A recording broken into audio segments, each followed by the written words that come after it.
Saudação de paz, amados irmãos, tudo bem com vocês? Eu sou Flávio Teixeira, muito bom ter essa oportunidade de estar aí do outro lado da sua telinha.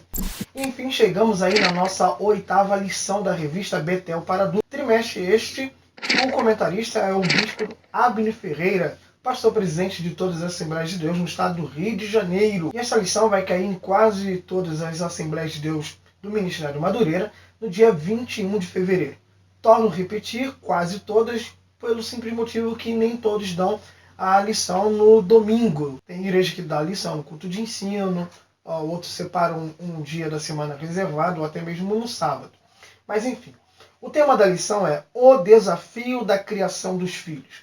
O texto áureo diz assim: instrui o menino no caminho que se deve andar, e até quando envelhecer não se desviará dele. Provérbios 22, versículo de número 6. E a verdade aplicada está assim: o primeiro meio social que a criança tem conhecimento é a família. Que os lares cristãos sejam ambientes saudáveis para as crianças. O objetivo da lição, como sempre, são 3. O primeiro é mostrar que os pais devem preparar seus filhos para o futuro. O segundo, explicar acerca do respeito, dos limites, da honra que os pais devem ensinar seus filhos. E, por último, ensinar que os pais devem estar conscientes da sua responsabilidade. O texto referência que será usado na leitura bíblica em classe está lá em Deuteronômio capítulo 11, do versículo 18 ao versículo de número 21. E lembrando a todos vocês que já são parceiro aqui desse canal, gostaria de pedir a você que desde já deixasse o seu like, tá bom?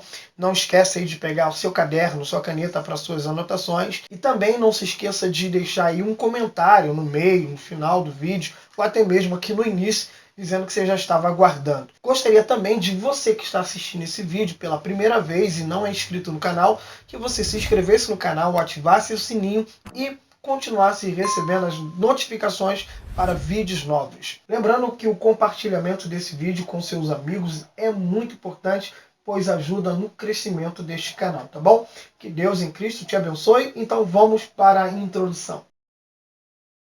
Como vimos na lição de número 7, no subtópico aborto, um bebê, ainda que mesmo sem formação, é um ser humano muito especial para Deus. Um ser tão especial porque nós, seres humanos, somos a coroa da criação de Deus. E como coroa da criação de Deus, somos muito especiais, muito raros, e Deus vai entregar essa raridade especial aos pais para que eles possam ter grandes responsabilidades e ensinar os seus filhos sobre a vida e como andar perfeito diante dos olhos do Senhor. Lembrando que o primeiro lugar social que a criança vai ter o seu aprendizado não é na rua, é dentro de casa.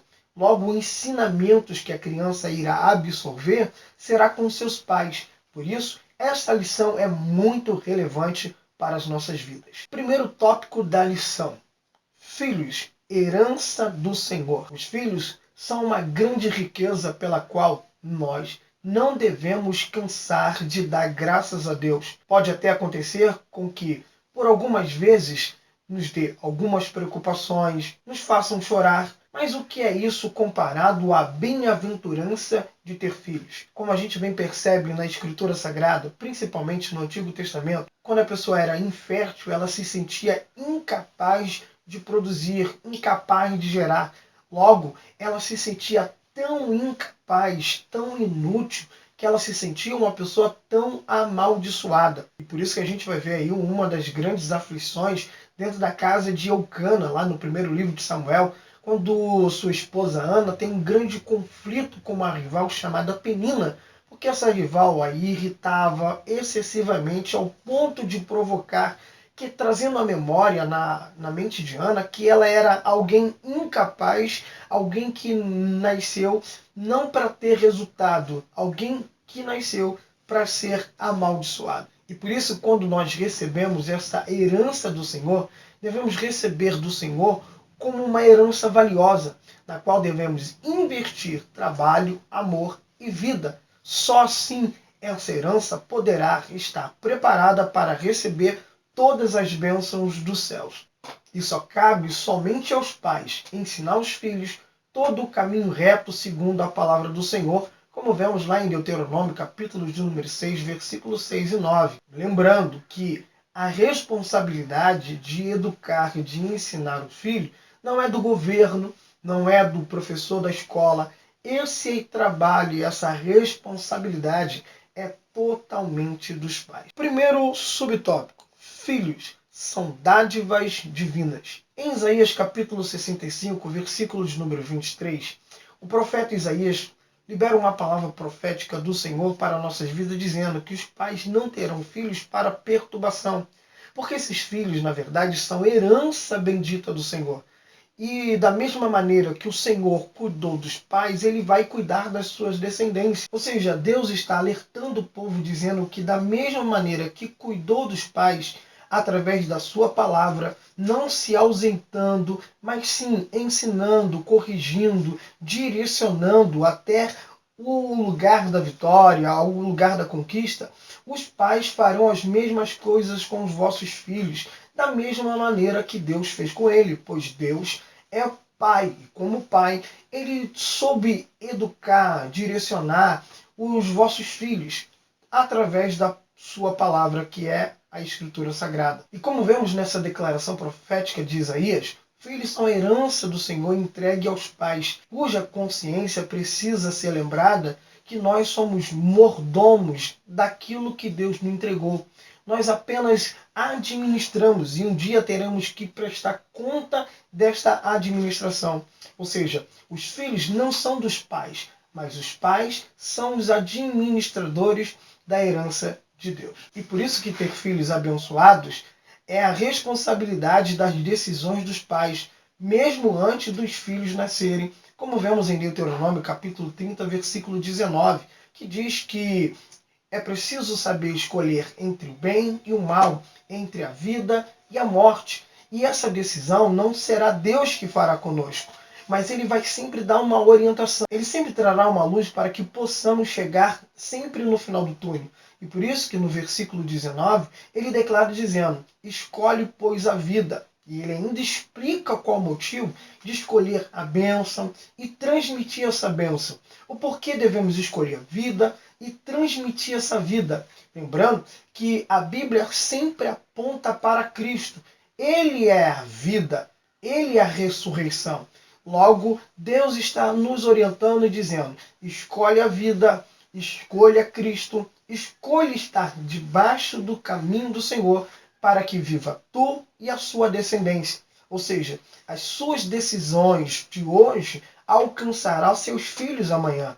E por isso cabe aos pais tomar decisões de gastar tempo para ensinar os filhos. Como vemos em Deuteronômio capítulo 11, versículo 19.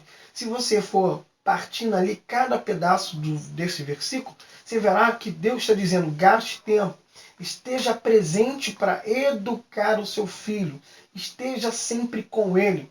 Por isso que lá em Provérbios 22, versículo 6, diz que o pai precisa instruir no caminho.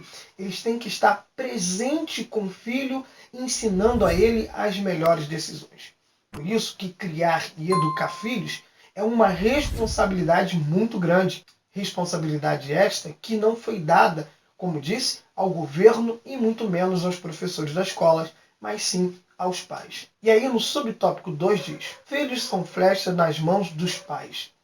Esta afirmação foi dada pelo salmista lá no número 127, verso número 4. Texto esse que todo mundo conhece de cor.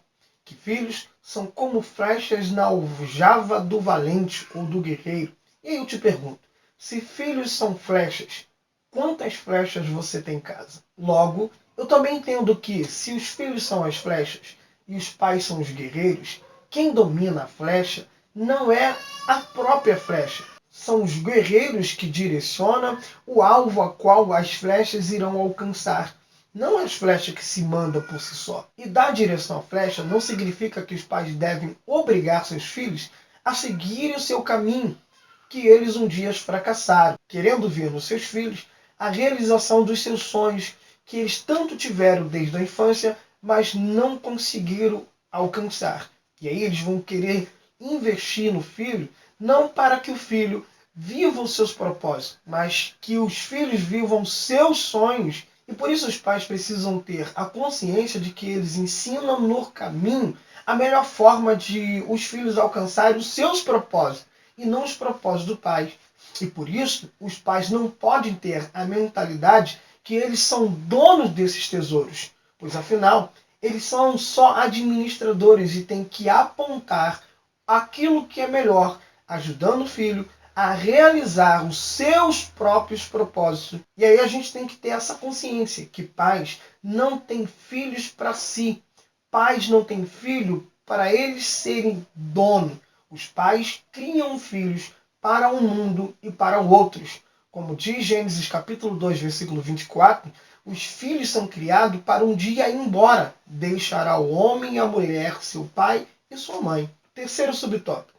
Filhos. A continuidade da história. Quando lemos Gênesis capítulo 37, versículo 2, nós vemos que o texto diz assim: E estas são as gerações de Jacó, sendo José de 17 anos. Mas peraí, se o texto está referindo que vai falar sobre a genealogia de Jacó, não deveria começar com o filho de Raquel, mas sim com o primeiro filho de Lia, que é o primeiro filho de Jacó, que é Rúben. Mas o texto faz questão de iniciar dizendo que o legado da história de Jacó não está sobre Rúben, mas o legado da sua história, a continuidade dela, está sobre o seu filho mais novo, José, de 17 anos de idade. Um outro exemplo disso está lá no livro de Jó, quando a gente lê o capítulo de número 1, quando Satanás pede a Deus permissão para tocar em tudo que Jó possuía.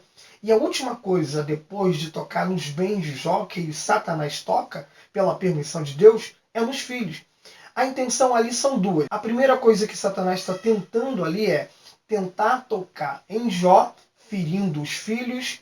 E a segunda é acabar de vez com a história de Jó, matando seus filhos. E no capítulo 42 do livro de Jó, nós vemos que Deus restituiu os filhos de Jó, dizendo e ensinando que a história de Jó não estava terminando, mas sim a história de Jó teria continuidade através de seus filhos. Pais são referência para os filhos. Por isso, é preciso que os pais tenham a eles não somente o conhecimento da palavra, mas que eles também sejam verdadeiramente exemplos praticando a palavra, para que os seus filhos lá na frente possam imitar os seus pais com muita honra. E uma coisa muito boa que os pais devem enraizar em seus filhos, principalmente você, pai cristão, é o culto doméstico, pois através do culto doméstico você está transferindo para o seu filho a fé que você tanto tem em Deus. Você está demonstrando para o seu filho que quando ele precisar, existe um Deus no céu que você serve, e quando você mais precisa colocar para fora as suas dores, existe um Deus que enxuga suas lágrimas. Quando você precisa de porta aberta, você tem um Deus que abre porta. Que quando você precisa de cura, você tem um Deus que cura. Por isso, não tire da sua casa o culto doméstico. Se você não faz o culto doméstico, comece a fazer o culto doméstico. Seja exemplo. Culto não damos na igreja. Culto começa em casa. Por isso que o salmista diz: alegrei-me quando me disseram. A alegria não foi estar no culto, mas quando eu estava em casa. Porque o verdadeiro culto é quando eu estou aqui fora, e não quando eu estou em 2 horários apenas, de 2, 3 vezes na semana, levantando a minha mão, gritando glória a Deus e falando língua estranha. Meu culto é com as minhas atitudes. E uma das melhores atitudes que você pode transferir, um dos melhores legados que você pode deixar, é o culto doméstico para os seus filhos. Segundo tópico, relacionamento entre pais e filhos. Filhos são como malas que levamos para uma viagem. E como é que você está arrumando as malas? O que você está colocando dentro dessas malas? No primeiro subtópico, diz assim: pais devem impor limite aos filhos. Nem tudo deve ser posto nessa mala. Algumas coisas têm que ficar do lado de fora. Deus, como pai, deu esse grande exemplo. Lá no Éden, quando ele construiu essa casa para o seu filho, e ele disse ao seu filho: tudo que você está vendo é lícito, menos a árvore do conhecimento do bem e do mal. Você pode comer de todas as árvores que eu te dou, mas eu estou querendo te ensinar que a vida também te dá limite. Porque pais que não dão limite para os seus filhos não estão sabendo preparar os seus filhos para a vida fora de casa. Porque a vida fora de casa tem nãos, tem decepções, tem portas fechadas. E quando a gente dá limite para os filhos, nós estamos não apenas deixando de mimar os filhos, mas ensinando a eles para a vida sociável fora de casa. Assim, Deus também estava transmitindo ao filho uma responsabilidade e fazendo com que ele se tornasse maduro, assim como nós temos que imitar a Deus com os nossos filhos. Precisamos fazer com que os nossos filhos sejam maduros e tenham responsabilidade dentro de casa quando damos a esses mesmos filhos limites dentro da nossa casa. E para impor esses limites aos filhos, às vezes precisamos castigar, não é punir. Porque Deus, quando castigou Adão, o tirando do Éden, Deus não estava punindo. Na verdade, o castigo que Deus deu em Adão foi uma demonstração de um verdadeiro amor. Porque como vemos lá em Provérbios capítulo 13, versículo 24, e Hebreus capítulo 12, versículos números 6 e 7, quem ama de verdade corrige o seu filho e não apenas mima o filho, né? Tem gente que mima demais, mas não corrige, não dá limite. Então, quando Deus castigou, ele não estava punindo, ele estava demonstrando amor para com seus filhos, Adão e Eva. Vou encerrar essa primeira parte e vou preparar uma segunda parte, um outro vídeo. Mas nesse encerramento aqui eu quero deixar para vocês algumas dicas para impor limite aos filhos sem perder o pulso firme. Primeiro, não se explique demais. Quando pedimos para uma criança fazer algo ou deixar de fazer algo, o nosso hábito é seguir dando uma grande explicação do porquê estamos pedindo ou impedindo de uma tal ação que é necessária. Se a criança não entendeu o porquê está sendo solicitada a fazer ou deixar de fazer algo, dificilmente ela será convencida por mais e mais explicações. O que a criança precisa entender é que tudo que você está pedindo a ela é para o bem dela e para que ela venha ter um excelente crescimento. Segundo, não dê mais de um aviso. Ao dar várias chances e avisos, nós mostramos à criança que não acreditamos naquilo que dizemos e que não esperamos uma ação efetiva até darmos muitos e muitos avisos. A maioria das crianças entende que enquanto os pais estão nesse modo de aviso, nada irá acontecer com elas. Portanto, seja firme. Terceiro, não adule. Você já se pegou usando a frase como: se você arrumar seu quarto, ganha um chocolate. Ou faça toda a lição de casa e eu te dou um brinquedo. Você já usou essas palavras? Pense melhor.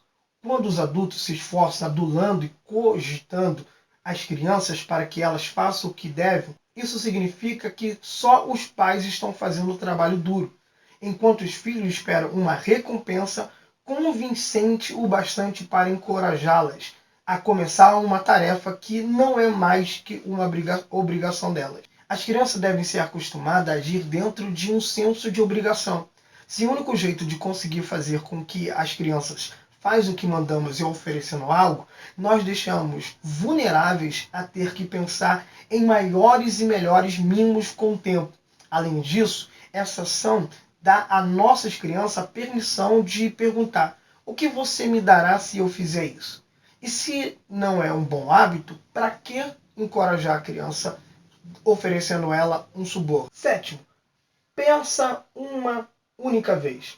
Pensa uma única vez e observe a resposta do filho.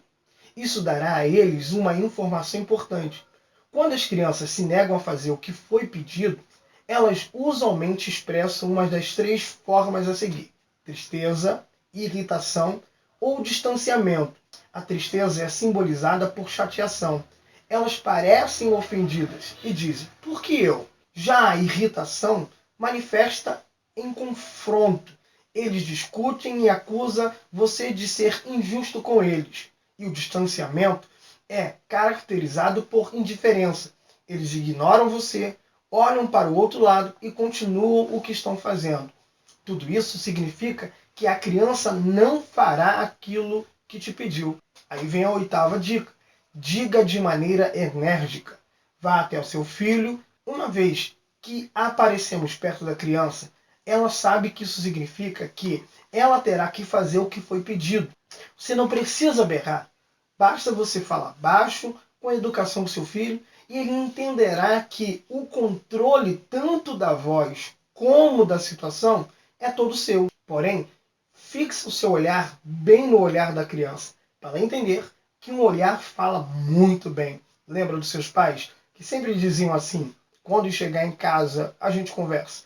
No olhar você já entendia tudo. E nono, haja. Se seu filho não respondeu a nenhuma dessas ações anteriores, você precisa fazer algo. A coisa mais efetiva que você pode fazer é usar a distância emocional, até que ele esteja pronto para fazer o que foi pedido. Pegue ele pelo colo ou pela mão e leve até o quarto. Diga firmemente: você é bem-vindo para se juntar à família assim que estiver pronto para fazer o que eu pedi. E deixe-o sozinho. Lembre-se, seu filho tem o poder de se reunir à família ao fazer o que lhe foi pedido. É castigar e não punir. E quando as crianças são um pouquinho maiores, tirá-las do lugar é um pouco mais difícil. Porém, determine consigo mesmo: eu não farei nada até que ele esteja pronto para fazer aquilo que eu pedi. E continue com o que estiver fazendo normalmente. Quando a criança aparecer com um pedido, você calmamente lembrará ela que ficará muito feliz em atendê-la assim que ela fizer aquilo que foi estabelecido, anteriormente ignorado por ela. Ela pode fazer 2 ou 3 tentativas para chamar a sua atenção, mas vai acabar entendendo que precisa fazer o que foi solicitado pelos pais. Bom, espero que você tenha gostado aí dessas dicas. A gente vai encerrar o vídeo aqui para ele não ficar muito longo e a gente vai preparar a segunda parte. Que Deus em Cristo te dê sabedoria na sua preparação de aula e que você possa transmitir os conhecimentos na sua classe com muita sabedoria. E que Deus em Cristo te abençoe. Não esqueça, deixa o seu like, comenta no vídeo. Se está passando pela primeira vez, inscreva-se no canal, ativa o sininho para continuar recebendo aí as notificações e que Deus em Cristo continue te abençoando. Graça e paz.